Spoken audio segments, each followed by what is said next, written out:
저희가 지금 맨 왼쪽에 보면 초태생의 죽음 오늘 곧 조금 할 텐데요. 그 밑에 보면 바로의 왕국이라고 돼 있죠. 그렇죠? 지도 맨 왼쪽에 보면은 왼쪽으로 람셋이라고 하는 도시가 하나 나오고 옛 이집트 제국의 수도, 그 다음에 그 밑으로 가면은 초태생의 죽음이라고 써 있고 고센이라고 돼 있죠. 고센은 어떤 의미에서는 교회를 대표합니다. 왜냐하면 이집트가 바로 세상인데 그 세상에서 하나님의 백성인 이스라엘 백성들만 살도록, 요즘으로 치면 개토죠, 개토. 뉴욕으로, 미국으로 치면 유대인 정착촌 있잖아요, 개토.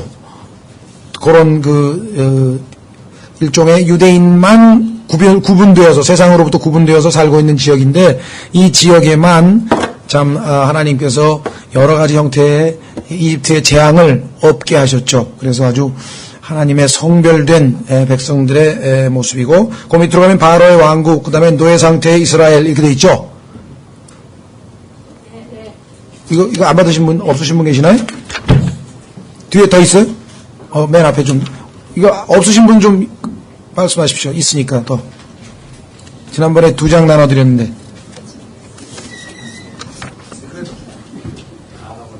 지금 여기 그림을 보셔야 설명이 되니까요. 맨 왼쪽에 람셋, 초태생의 죽음, 고센, 바로의 왕국, 노예 상태 이스라엘, 애굽. 예, 그렇게 돼 있고, 이제 오른쪽으로 보면은 숫곳, 에담, 믹돌. 여기까지가 이제 홍해 직전이죠. 그래서 이제 믹돌에서 건너가죠. 홍해를 건넘. 그 다음에 밑으로 쭉 내려가면 마라, 쓴물이 달아짐 이렇게 돼 있죠. 그러니까 이 이스라엘 백성의 여정이 우리의 신앙생활의 여정과 너무나 똑같아요. 그리고 실제적으로 우리가 이것을 뭐 비유적으로 해석하기 위해서 하는 게 아니라 고린도전서에서 바로 이것들을 통해서 우리가 훈계를 받도록 하기 위함이라고 성경에 기록되어 있고, 구약성경을 기록하신 목적 자체가 이것을 통해서 우리가 배우고 그 다음에 인내도 얻고 위로도 우리에게 제공해 주신다 그랬죠. 그래서 그 밑을 따라서 쭉 해서 우리가 이제 가나안에 입성하기까지 살펴보는데, 지난번 나눠드린 프린트본에 보면 첫 번째 이집트에서의 이스라엘 죄의 속박에 대해서 우리가 공부했고, 오늘은 2번, 시간이 되면 3번 짧으니까요. 2번, 3번 좀 핵심적으로 살펴보려고 합니다. 오늘 공부하려고 하는 것은 바로의 노력인데요. 마귀의 계획에, 다시 말하면 마귀가 하나님께서 계획하신 그 구원 계획을 방해하기 위해서 어떠한 수책을 피고 있는가를 한번 좀 오늘 살펴보려고 합니다. 출애굽기 5장을 펴시면요. 출애굽기 5장을 보시면 하나님께서 하나님의 백성을 인도해내시기 위해서, 우리 그리스도인으로 치면 예수 그리스도겠죠? 예수 그리스도를 이 땅에 보내셨는데, 이제 이집트 백성의 경우에는 모세를 이제 하나님께서 구원자로 이제 구출해낼 그 임무를 맡기시고 보내시게 되죠. 그렇죠? 그래서 출애굽기 5장 1절에 보시면, 그 뒤에 모세와 아론이 들어가 파라오에게 고하되, 주 이스라엘의 하나님이 이같이 말하노라. 내 백성을 가게 하여 그들이 광야에서 나를 위해 명절을 지키게 하라 하니. 그래서 내 백성을 가게 하라라고 하는 이 표현 아주 유명한 표현이고, 특히 미국의 흑인들이 노예로 있을 때 그 당시에 만들었던 여러 가지 흑인 영가라 그러죠. 니그로 스피리추얼이라고 하는 그 흑인 영가들 중에 보면 이 노래도 하나 들어있는 것 같아요. 사실은 이스라엘 백성들에게 하나님이 하신 명령인데, 그것들을 이제 자기들에게 적용해서 하나님께서 이 미국에게 우리 흑인들을 노예 상태에서 떠나게 하라 이렇게 말씀하신다 해서 아마 거기서 이렇게 따와서 Let my people go라는 유명한 말이 있는데요. 자, 그래서 이제 이에 대해서 마귀를 예표하고 있는 바로가 금방 응하느냐, 그렇지 않습니다. 성경에 보면 그에게는 두려움이 없는 자라 그랬어요. 두려움 없이 지어진 자. 그러니까 정말 무모한 거죠. 하나님마저도 두려워하지 않고 있는 이 모습. 욥기 41장에 보면은 이 마귀의 특성 중에 하나가 두려움 없이 지음받은 자라고 되어 있죠. 예. 자, 5장 2절에 보시면 파라오는 하나님을 모른다 그랬습니다. 이르되 2절, 파라오가 이르되 주가 누구이기에 내가 그의 음성에 순종하여 이스라엘을 가게 하겠느냐. 나는 주를 알지 못하며. 이것이 이 땅에 살고 있는 모든 죄인들의 가장 비참한 모습입니다. Who is the Lord? 도대체 주님이 누구야? 난 모른다 이게. I know not the Lord. 그렇죠? 이 땅에 살고 있는 모든 인간들이 가장 비참한 것은 바로 주님이 누구신지, 하나님께서 누구신지를 모르는 것이에요. 자기를 지으시고 자기 부모님을 통해서 낳게 하시고 이 땅에서 먹이시고 입히시고 해를 주시고 비를 주시고 숨을 쉬게 하시고 지금도 숨을 쉬게 유지시켜 주시고, 그렇죠? 그의 죄값을 치르기 위해서 아들을 내어주시고 지금도 사람들을 보내서 복음을 전해주시고 그러하여금 지옥의 영원한 형벌을 받지 않도록 하기 위해서 대신 지옥에 가셔서 고통을 당하시고, 그분이 누구신지를 모르고 이 땅에 살면 나중에 떡 죽어서 그분 앞에 가서 백보자 심판석 앞에 가서 딱 만났는데 그분이 누군가 그랬더니 자기가 그냥 어렸을 때부터 귀에 딱게 들려왔던 그 바로 예수 그리스도가 그분이셨다는 사실을 알게 되면, 뭐 지옥에 가서 영원히 고통당하는 거는 물론 상상할 정도로, 상상하기 싫을 정도로 고통스럽고 싫지만 그보다도 나는 그 허탈감이 더할 것 같아요. 아니 내가 그냥 옆집에서 그 예배당 지나가면서 뭔 교회라고 써있는 것도 봤었고 친구들이 뭐라고 얘기도 하고 그 학교에서도 뭐 기도원 성경도 나눠주고 그 다음에 사람들이 막 그렇게 내 주변에 예수 한 사람이 그냥 세고 셌었는데 알고 보니까 자기를 창조하신 분이시고 자기를 살리시기 위해서 아들을 내어주신 분이시고 자신을 대신해서 지옥에 가신 분이시고 그렇게 죄를 많이 짓고 그렇게 그분을 무시하고 그분을 그렇게 멀리 했는데도 불구하고 60, 70 잘 먹고 잘 살게 해주신 그분이셨어. 어떻게 되겠습니까? 얼마나 황당하겠는가 한번 생각해 보십시오. 알지 못한다. 20세기에 있어서 지난번에 말씀드렸던 이 버트런 러셀이라고 하는 사람이 소위 말하면 이 대표적인 사람인데요. 이 사람의 조상이 바로 여기에 있네요. 이거를 노스티시즘이라고 하는 얘기, 소위 말하면 뭐라 하나요? 불가지론이라고 그러죠. 그러니까 알 수가 없다 이거죠. 불가지. 그래서 하나님은 알 수 없는 존재, 난 모른다 이렇게 얘기를 했습니다. 자, 그래서 이제 이 파라오가 하나님의 백성이 하나님의 보내신 자 모세를 통해서 이집트를 떠나게 하고 하나님을 섬기게 하고자 하는 그 일에 대해서 거부하게 됩니다. 그렇죠? 그래서 하나님께서는 여러분도 아시다시피 이제 여러 가지 형태의 재앙을 내리게 되는데 10가지 재앙은 너무나 여러분이 잘 알죠? 예, 처음에 물이 피게 하게 하셨고, 그 다음에 개구리를 보내셨고, 그 다음에 머릿속에 옛날에 많이 있었죠? 천비스로 빗었잖아요. 곤란해라고, 그 다음에 파리, 그 다음에 가축들의 질병이, 악질이 돌았고, 그 다음에 종기가 났고, 그 다음에 불이 섞인 우박이 내렸고, 그 다음에 메뚜기 재앙이 있었고, 그 다음에 3일 동안 캄캄했죠? 온통. 흑암의 재앙이 있었고, 그리고 마지막에 드디어 초태생, 첫 마다들을 짐승과 인간 할 것 없이 다 심판하셨던 이 10가지 재앙이 있었는데, 나중에 여러분들이 아시다시피 이들은 다 이집트의 신들이었습니다. 그래서 뭐 예를 들면 물과 물을 피로 만든 것은 그 오시리스라고 하는 나일강의 신, 그 다음에 뭐 개구리 여신을 헥트라고 하고, 그 다음에 뭐 황소를 아피스라고 하고 해서 이런 신들의 이름들이 쭉 나오는데 그건 우리가 알 필요는 없고요. 하여간 그것들은 다 이집트 사람들이 섬기던 신들인데 그 신들을 다 하나님께서 심판하신 것이죠. 그래서 이제 마지막에 생명 그 장자들을 치시게 되는 사건이 있게 됩니다. 이때 바로는 계속해서 마음을 완악하게 했어요. 강팍하게, 딱딱하게. 그렇죠? 그래서 성경에 보니까 11번에 걸쳐서 파라오가 마음을 완악하게 했는데, 강팍하게 했는데, 우리 그리스도인도 히브리서에 보니까 첫 번째는 구원을 소홀히 여기다가, 그 다음에 두 번째 백슬라이딩, 이 미끄러지는 단계가 1단계에는 구원을 소홀히 여겼어요. 그래서 받은 하나님의 말씀들이 떠내려가게 했어요.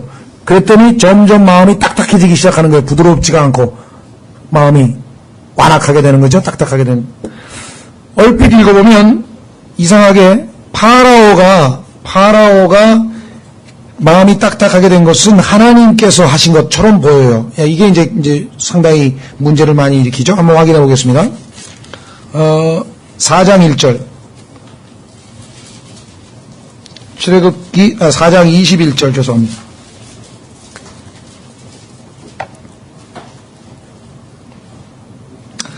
출애굽기 4장 21절에 보시면 주께서 모세에게 이르시되 네가 가서 이집트로 돌아가거든 내가 내 손에 둔 그 모든 이적들을 파라오 앞에서 행하라. 그러나 내가 그의 마음을 강팍하게 할 터인즉 그가 백성을 가게 하지 아니하리니.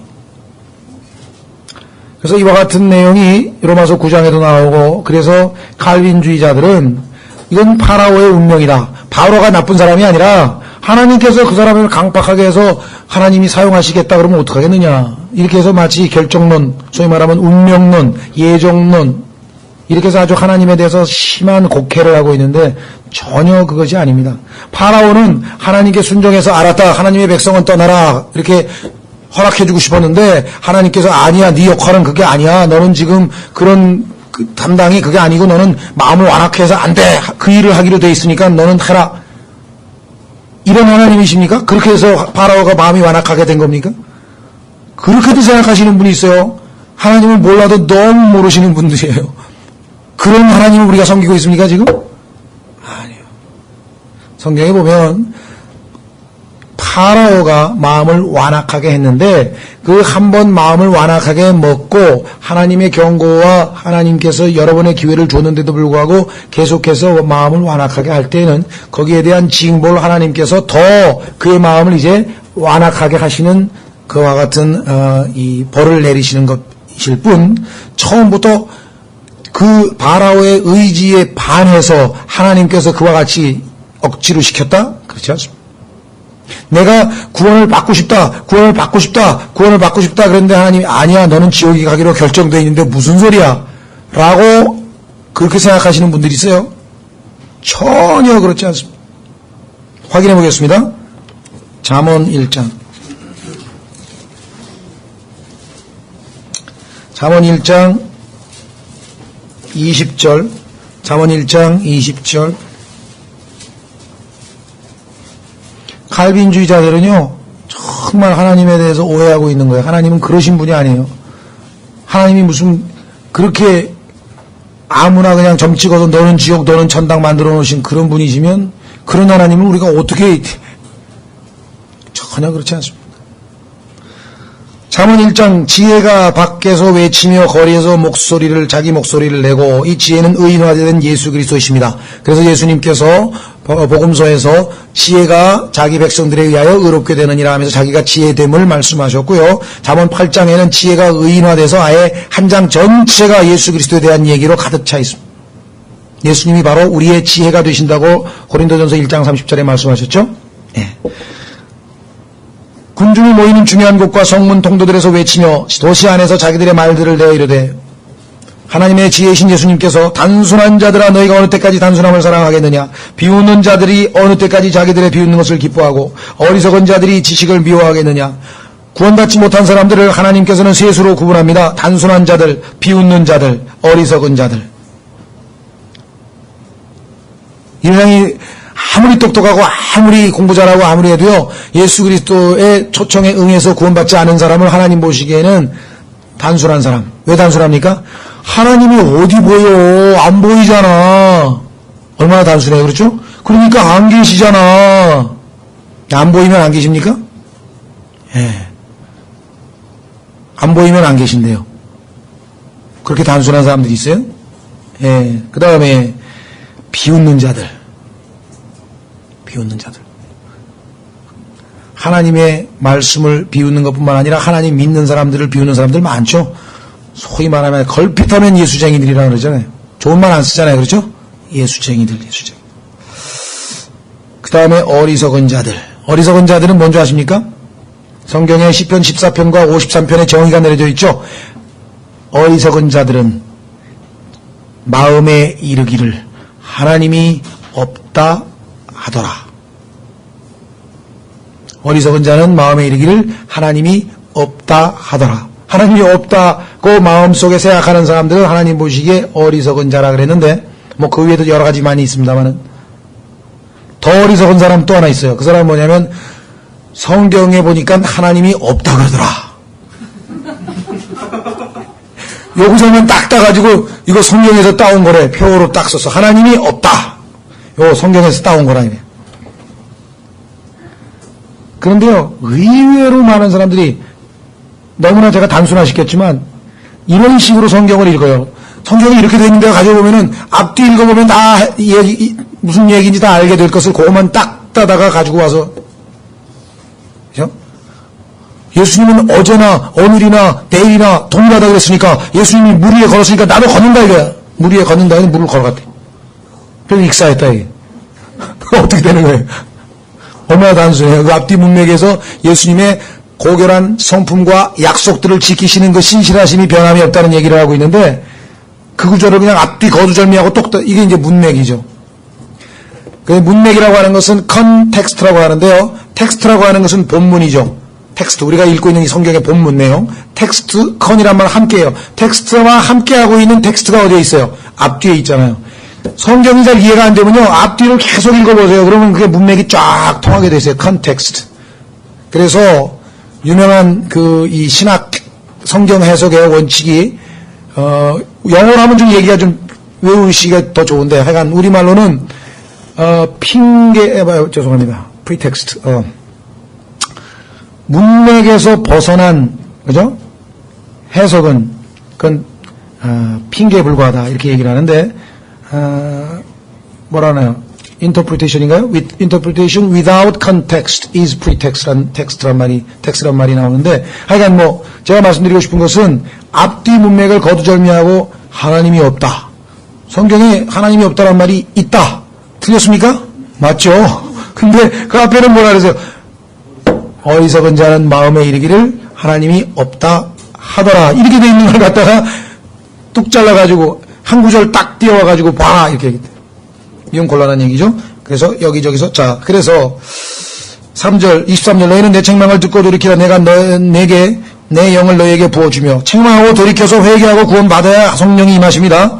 내 말들을 너희에게 알려주리라. 구원받고 나는 이제 하늘나라 가니까 내 맘대로 살아야지, 재밌게 살다가 하늘나라 가야지. 그게 아니고 성령을 주시면 성경을 공부하게 돼 있어요.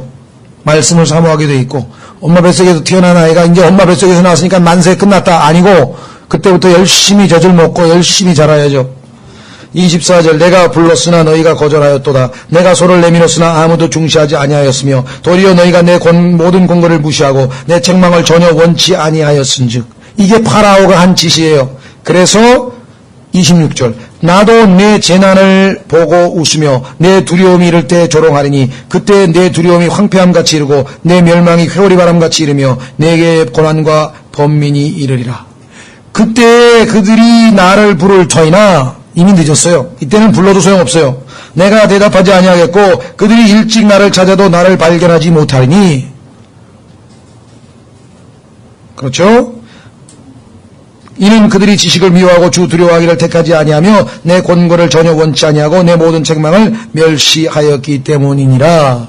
그래서 그 결과는 어떻게 했냐? 그러므로 그들이 자기 길에서 난 열매를 먹으며 자기 계략들로 채워지리니. 그래서 다 수장당한 거 아닙니까? 파로가 다 수장당했잖아요. 다 멸망해버렸잖아요. 단순한 자들의 독이 곁떠나감이 그들을 죽이며 어리석은 자들의 형통함이 그들을 파멸시키리라. 그러나 누구든지 내 말에 귀를 기울이는 자는 안전히 거하며 재난의 두려움에서 벗어나 평안하리로다. 자, 그래서 우리는 이 완악함에 대해서 오해하지 않았으면 좋겠습니다. 그런 구절들을 들어서 하나님께서 파라오를 그렇게 정해놨기 때문에 파라오가 뭔 죄냐, 그 일 하라고 세움받았으면 그게 무슨 죄냐, 이렇게 오해하시는 분들이 계신 것 같아요. 자, 그러면 오늘 핵심되는 네 구절을 순서대로 보겠습니다. 출애굽기 8장 25절 네 구절을 보면 마귀가 여러분과 저를 어떤 방식으로 하나님의 뜻을 순종하고 따라가는 것을 방해하는지를 우리가 마귀의 전략을 꿰뚫어 볼 수가 있습니다. 우리가 마귀의 괴계를 알지 못하지 않는도다. 알죠? 어떻게 하느냐 한번 확인해 보겠습니다. 8장 25절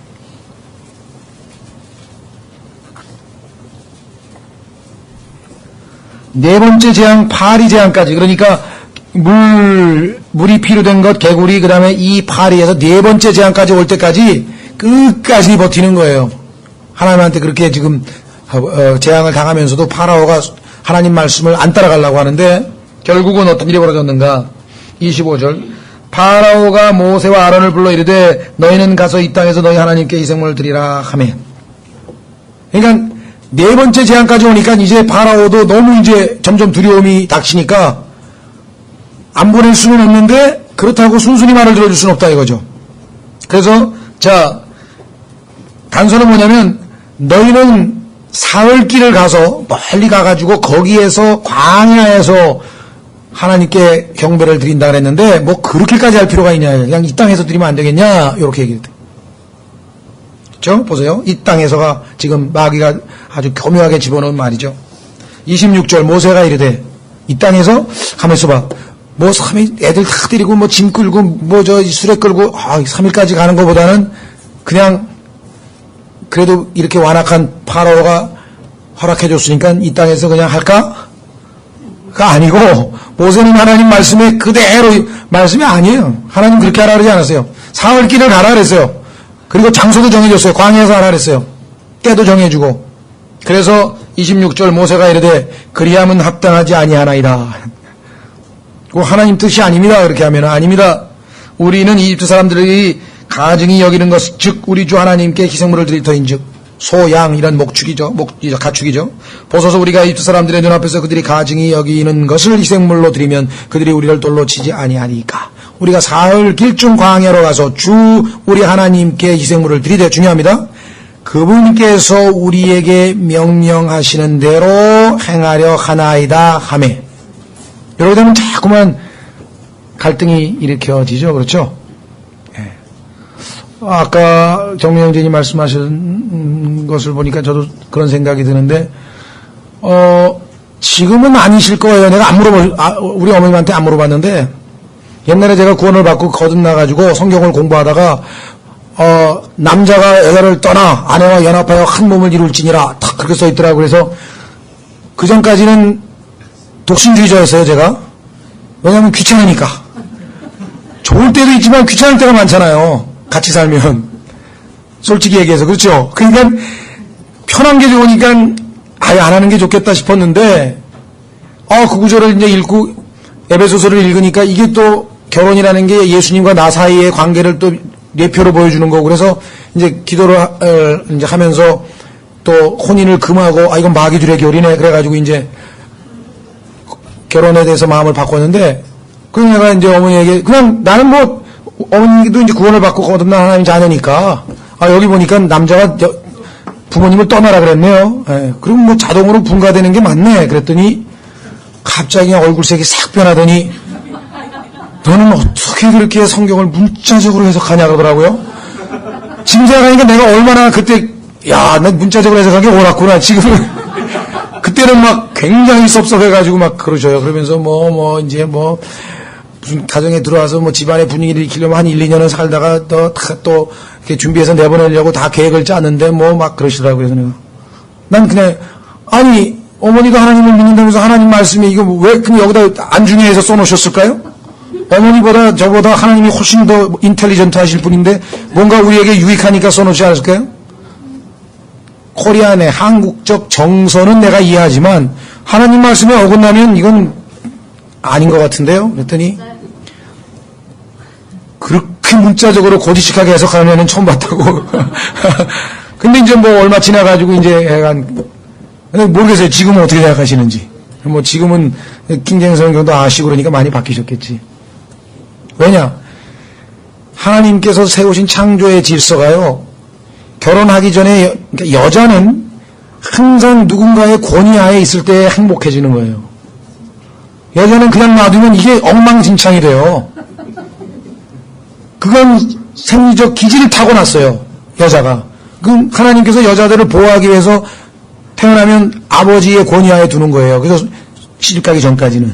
시집가고 나면은 남편이 머리가 돼서 남편의 권위하에 두는 거예요. 보호하기 위해서. 그래서 그런데 만약에 시집갔다. 근데 가보니까 남편도 머리고 시어머니도 머리고 시아버지도 머리고 시누이도 머리고 이 머리 몇 개야 지금. 이 사람은 이렇게 하라고 저 사람은 저렇게 하라고. 그래서 한중목이 나온 거예요. 우리나라에서. 한이 맺혀가지고 여자들이. 누구 말을 들으란 말이에요 도대체. 시어머니 비유 맞추면 시누이가 돌아지고 시누이 비유 맞추면 시아버지가 그 남편 말만 들으라는 거예요. 그러려면 그런 환경을 만들어줘야 돼요. 어떻게 같이 사는데 남편 말만 듣겠습니까? 한국적 정서로는 안 되죠. 그렇죠? 예. 그래서 보호하기 위해서 좋게 하시기 위해서 하신 건데 그 뜻은 모르고 막 이상한 얘기를 하지. 하나님께서 그 손봉호 교수가 설교할 때 하나님 말씀에 토 달지 마세요. 그냥 읽고 아멘 그러면 실천하면 끝이지 뭘 토를 달고 그럽니까? 근데 그 얘기는 정말 존경스럽더라고요. 그 양반 철학 박사예요. 밤낮 생각만 하는 사람이에요. 하나님 말씀 앞에는 생각이 필요 없다는 거야. 왜? 다 하나님이 알아서 생각해서 가르쳐 준 거야. 근데 뭘 또 생각을 해? 마인드 오브 크라이스트가 있으면 끝났지. 마인드를 뭘 마인드를 또 써? 마인드 컨트롤은 왜 하고? 그렇죠? 부모님도 아들하고 살기 불편해요. 네, 그것도 그러시죠. 네, 요즘엔 또 그러시죠. 그러니까 얘기를 드리면 여기 나와있죠. 우리가 명령하는 대로 그대로 하면 된다 이거야. 근데 당신이 여기 이 땅에서 하라 그러면 안 돼. 그건 하나님은 사흘길 가라 그랬으니까 힘들어도 우리는 수레 끌고 가야 돼. 애 끌고 다 얼마나 고달퍼요. 그래도 가야 돼. 그게 우리에게 유익이야 결국은 궁극적으로는. 자, 두 번째로 그래서 안 된다 그랬더니 또 몇 번 재앙이 또 있었어요. 그러다가 이제 27절로 가보십시오. 8장 27절. 아니, 저 어디로 갔어요? 27절이 아니고 두 번째는 28절. 8장 28절.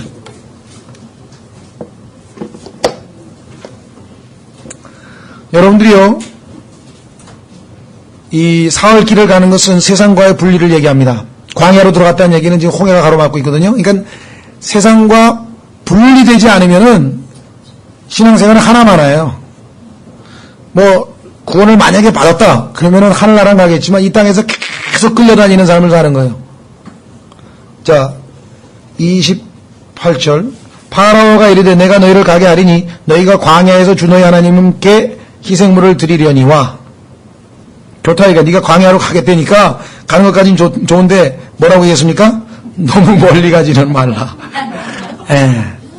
언제든지 내가 부르면 좀 돌아올 수 있는 거기 좀 국경 근처쯤 가가지고 그냥 확 가지 말고 조금 마귀가 이렇게 딱 땡기면 가끔 가다 오라 이거죠.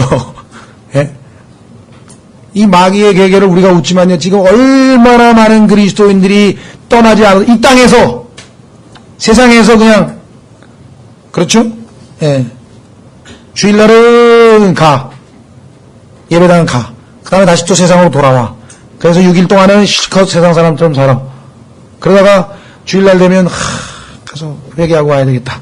또 가. 또 와. 그러니까 언제든지 올 수 있는 그 거리쯤에 있어. 마귀가 부르면 금방 반응을 보인다. 그렇죠? 예.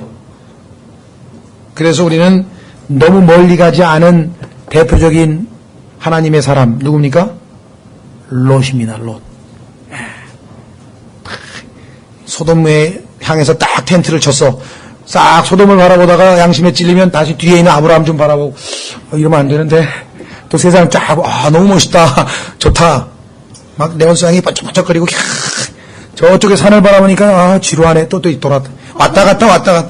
오월동 뭐라나 양다리 오월동주라나 뭐 약간 배에다가 양다리 걸치고 막 띠뚱띠뚱 하는 거 있잖아요. 오래 똑바로 서 있을 수가 없죠. 세상에 한 다리 걸치고 주님께 한 다리 걸치고 경계선상에 있는 사람들 이런 그리스도인들이 바로 롯이라고 하는 사람이 대표적인 사람이겠죠. 세 번째는 출애굽기 10장 11절.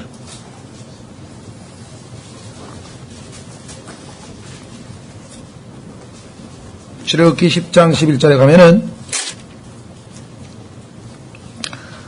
여섯 번째 재앙, 그러니까 다섯 번째 우박 재앙과 죄송합니다.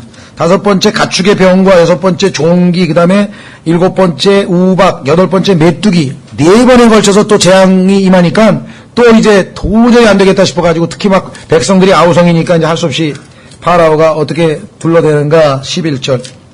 10장 11절. 우선, 죄송합니다. 10장 9절부터 보겠습니다. 모세부터. 10장 9절부터 모세가 이르되 우리가 반드시 주를 위해 명절을 지켜야 하므로 우리가 가되 우리의 젊은이와 늙은이와 아들, 딸과 양떼와 소떼와 함께 가겠나이다. 모든 식구가 한 명도 안 남기고 재산 다 가지고 하나님 시키는 대로 다 떠나겠습니다. 10절 파라오가 그들에게 이르되 내가 너희와 너희의 어린 것들을 보낼 때에 주가 너희와 함께 할지니라. 잠시만. 어린 것들 가지 말라 그랬는데 어디에? 죄송합니다. 성경 구절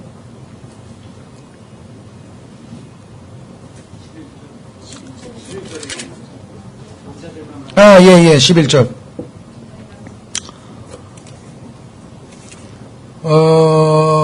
10절에 내가 너희와 너희 어린 것들을 보낼 때에 주가 너희와 함께 할지니라. 그 일을 조심하라. 너희 앞에 악이 있느니라. 그리할 수 없나니 이제 너희 남자들만 가서 주를 섬기라. 너희가 구하는 바가 그것이니라 하니라. 이에 그들이 파라오 앞에서 쫓겨나니라. 그러니까 여기서 지금 실제적으로는 어린아이들을 보내지 않겠다는 얘기네요. 남자만 가라 그랬으니까 여자하고 어린애는 놔두고 가라 그랬죠. 예. 조금씩 타요. 그런데 여자 놔두고 애 놔두고 남자가 어떻게 혼자 가서 하나님만 경배하고 있겠어요? 뻔하죠, 뭐. 다시 뒤돌아오라는 그 끈을 갈아놓는 그런 셈이겠죠? 예. 특히 어린아이들을 지금, 참, 부모님들이 여러 가지 힘든 조건에 있겠습니다만은 지금 뭐 무방비 상태로 노출되어 있습니다, 지금. 학교, 현장도 그렇죠. 집에서도 또, 이거 24시간 어떻게 감시하겠어요? 그렇죠. 최소한도 정말 이 주일날 한번 오는 것도 지금 제대로 안 지켜지면 이건 보통 심각한 일이 아닙니다. 그래서 오늘 나눠드린 이 프린트물에 뭐라고 썼습니까? 맨 뒤에. 이렇게 썼잖아요. 오늘날 많은 사람들이 진리 같은 것은 도대체 없다고 혹은 오늘 진리처럼 보이는 것도 내일은 진리가 아니라고 가르치고 있습니다. 여러분도 아시다시피 이것은 오늘날 사탄이 말하는 특별한 거짓말입니다. 그러니 여러분 모두는 참된 것은 아무것도 없다고 믿는 사람들을 만난다든지 혹은 그렇게 말하는 책을 읽는다. 지금 이게 여러분 어린아이들이 처해 있는 환경이에요. 참된 것은 아무것도 없다고 믿는 사람들을 만나는 일은 학교 선생님서부터 시작하고 세울 수 없이 많고요. 혹은 그렇게 말하는 책을 읽거나 교과서부터 시작해가지고 모든 책들이 다 그렇고요. 텔레비전 프로그램을 보게 될 것이므로 말할 것도 없고요.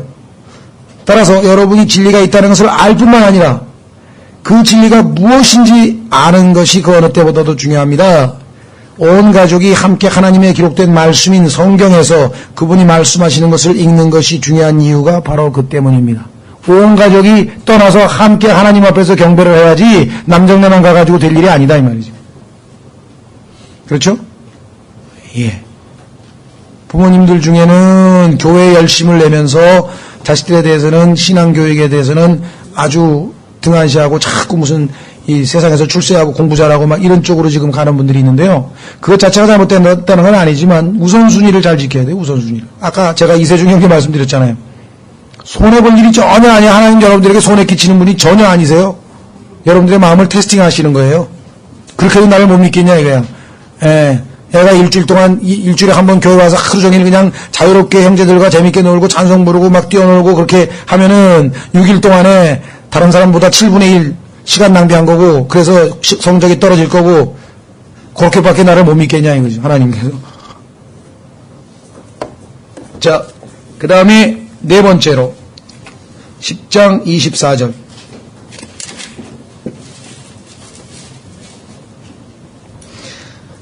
아홉 번째 어둠의 재앙까지 드디어 이제 딱 맞추고 나니까 이제 너무 두려웠어요. 3일 동안 여러분들 깜깜하면 어떻게 되겠습니까? 아무것도 안 보도 막 뭐 더듬더듬하고 막 엄청 충격을 받았죠.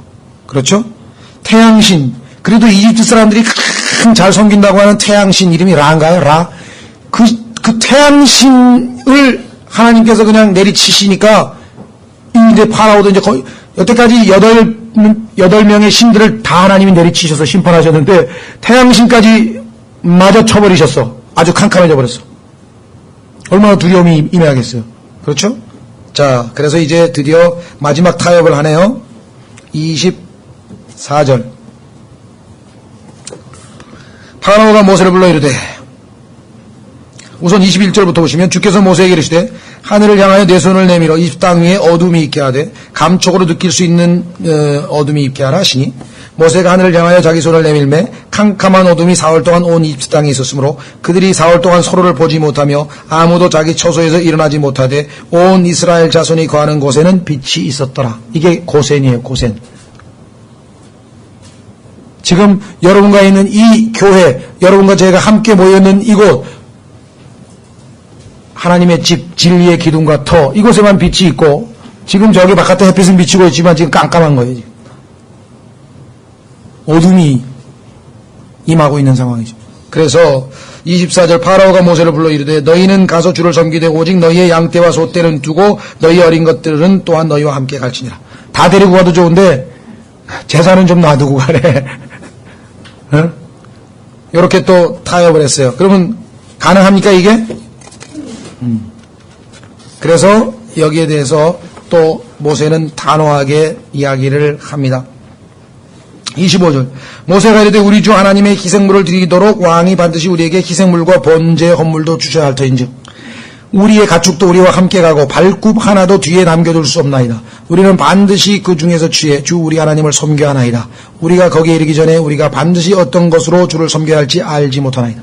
하나님이 안 가르쳐 주셔서 그래서 다 가지고 가야 그 중에서 이 소, 이 양, 요거 나에게 바쳐라. 지금 안 가르쳐 줬기 때문에 다 가지고 가야 된다는 거예요, 지금. 예? 참 지혜롭게 답변했네요. 예, 그래서 결국은 정말 타협치 아니하고 말씀 그대로 순종했던 이 모세, 하나님께서 참 훌륭하게 평가하신 이유가 있었던 것으로 우리가 보게 됩니다. 이런 사람들 여럿 있었죠? 또 누구 있었습니까? 차라리 하나님께 불순종하느니 내가 사자굴에 던져지겠다. 다니엘. 그렇죠? 또 다니엘의 세 친구는 또 어땠습니까?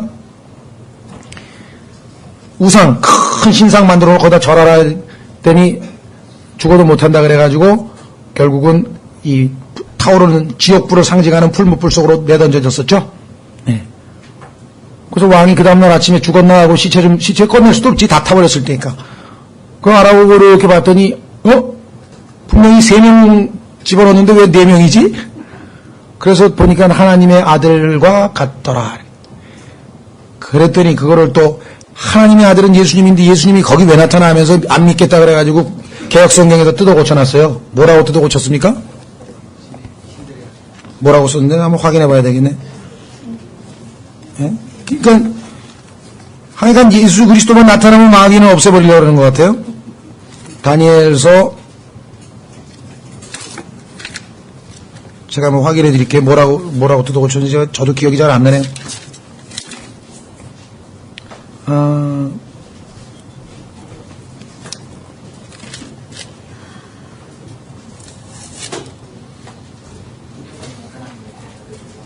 예? 하나님은 하나님의 아들이죠. 그 몇 절인가? 3장 25절. 여기 컴퓨터 박사도 역시 맞네. 신들의 아들과 같도다. 신들의 아들? 그럼 무슨 헤라클레스? 예수님이? 주피터의 아들 헤라클레스? 하나님의 아들. 예수님은 인간의 몸을 입고 오시기 전에도 이미 하나님의 아들이시고 영원 전부터 하나님의 아들이시고 가끔 가다가 appearance 나타나셨어요.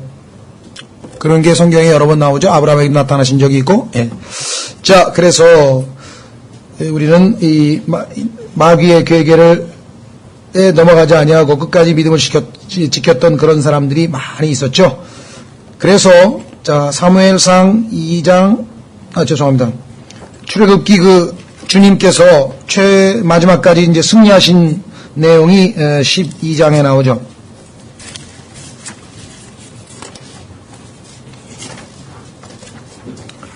12장에 보면은 결국은 하나님의 뜻대로 되었습니다.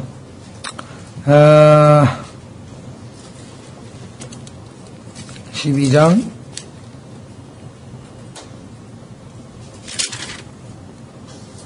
37절.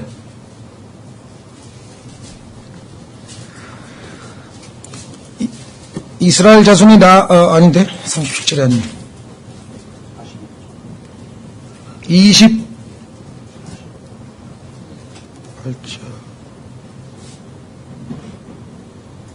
31절. 드디어 이제 첫 태생을 이제 죽이시는 장면이 나오는데, 그 첫 태생부터 한번 확인해 보죠. 첫 태생. 12장 12절 보시면, 12장 12절. 내가 이 밤에 이집트 땅을 두루 지나가며 사람이나 짐승을 막론하고 이집트 땅에 처음 난 것을 다 치고 또 이집트의 모든 신에게 심판을 집행하리라. 자, 그래서 나는 주니라 해서 하나님의 심판이 선언이 되었죠. 세상에 대한 심판은 반드시 있게 됩니다. 나중에 하나님을 거부하는 자들에 대해 심판은 성경에 분명하게 기록되어 있는데, 실제로 이제 29절 가시면 다 치셨습니다. 한밤중에 주께서 이집트 땅에 처음 난 것, 즉 왕좌에 앉은 파라오의 처음 난 것 자로부터 옥에 갇힌 자의 처음 난 자까지 다 치시고 또 가축의 처음 난 것을 다 치심에, 그 밤에 파라오와 그의 모든 신하들과 온 이집트 사람들이 일어나고 이집트에 큰 부르짖음이 있었으니 이는 그곳에서 사람이 죽지 않은 집이 하나도 없었기 때문이더라. 그렇죠? 예. 실제로 신약에서도 예수 그리스도를 믿지 않는 자들에 대한 하나님의 심판에 대한 언급이 엄청나게 많이 있는데, 그 중에서 가장 중요한 것 하나 확인해 보겠습니다. 데살로니가 후서 1장 7절. 데살로니가 후서 1장 7절에 의하면은 분명하게 하나님께서는 너무나 자비하셔서 예수님을 거부하고 받아들이지 아니한 사람들도 궁극적으로는 다 구원해 주겠다. 만약에 오늘 어떤 사람이 그렇게 나타나면 그 사람들한테 많이 가겠죠. 하나님은 너무나 마음이 크시고 사랑이 크시기 때문에 지금 성경에는 비록 이렇게 써놨지만 실제로는 나중에 예수 안 믿고 구원 못 받은 사람들이 하나님 앞에 오면은 불쌍해서 다 구원해 주실 것이다. 그렇게 가르친 사람이 있어요. 오리겐이라고 하는 사람이 그렇게 가르쳤어요. 그래서 이것을 Universal Salvation, 보편적 구원론이라고 해가지고요. 마귀도 사탄도 결국은 하나님의 자비심에 의해서 다 구원받는다고 가르쳤어요.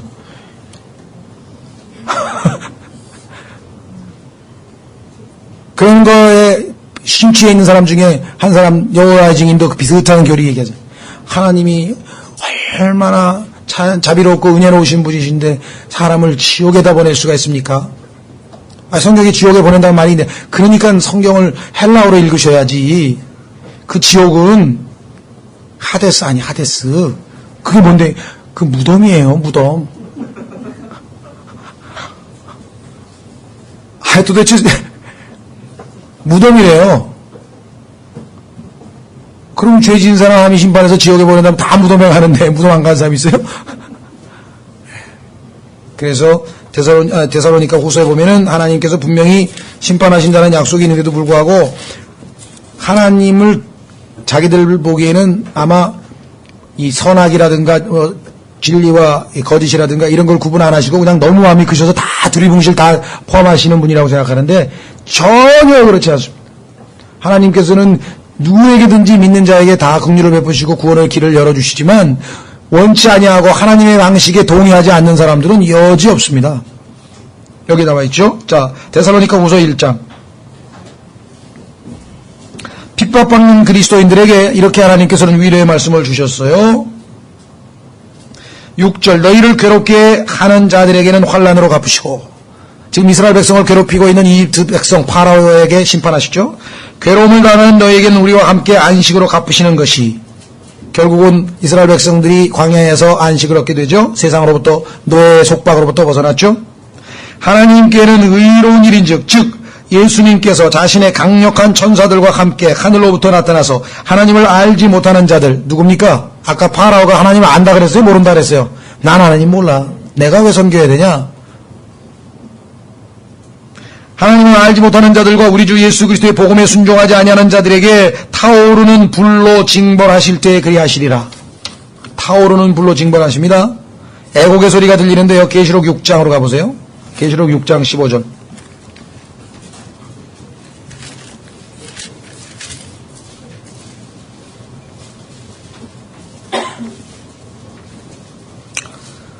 하나님께서 내리시는 그 심판에 의해서 어떤 일이 벌어지는가?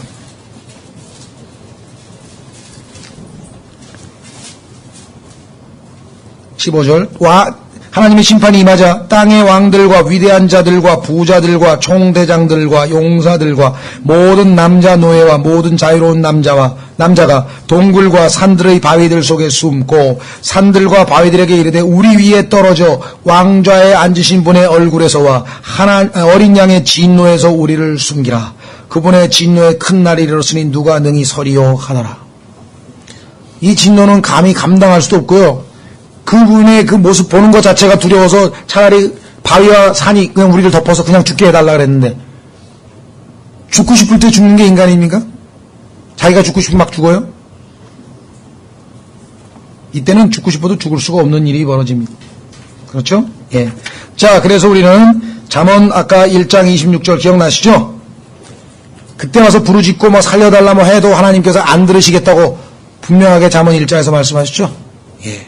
자, 그래서 우리는 이제 파라오의 이와 같은 술책과 계획에도 불구하고 하나님께서는 결국은 그를 패퇴시키고 바로를 심판하시고 하나님의 뜻을 성취하셨습니다. 그 구절을 읽고 마치겠습니다. 자, 출애굽기 12장 31절 32절에 가시면 아무리 해도 여러분들도 마찬가지입니다. 이 땅에서 많은 괴로움을 마귀가 심어주고 마귀가 괴롭히고 여러 가지 형태로 방해를 하더라도 하나님께서는 결코 실패하시는 법이 없으십니다. 출애굽기 12장 31절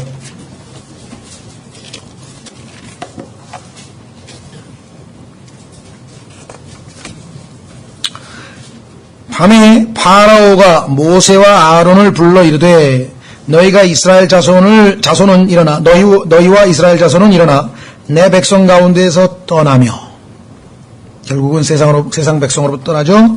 너희가 말한 대로 가서 주를 섬기고 너희가 말한 대로 너희 양떼와 소떼도 가져가며 또 나를 축복하라 하고 결국은 하나님 앞에 무릎 꿇게 되죠. 그래서 하나님 뜻대로 결국은 출애굽을 하게 됩니다.